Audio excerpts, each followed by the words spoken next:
हृदय के अंदर सद्भावना और सद्विचार जब उत्पन्न होते हैं तो हर जीव के प्रति उदार भाव, दया का भाव इस जीव का उत्पन्न होता है और उस समय पर सभी प्रकार के जीव भाव समाप्त हो जाते हैं।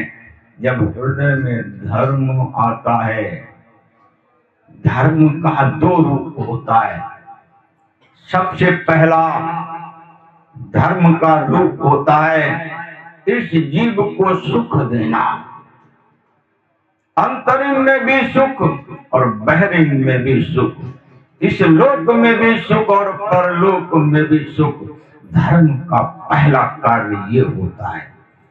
और जब यही जीव इस धर्म में परिणत हो जाता है तब इसको ये धर्म बताता है कि तुम सच्चित आनंद स्वरूप हो। आत्मबोध में इस जीव को यह धर्म ले जाता है।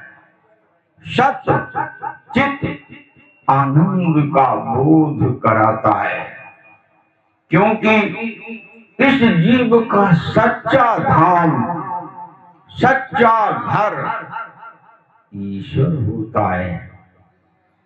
यह भगवान की माया के वश में होकर के जीव नाना प्रकार की योनियों में जाकर दुखों को भोगता है।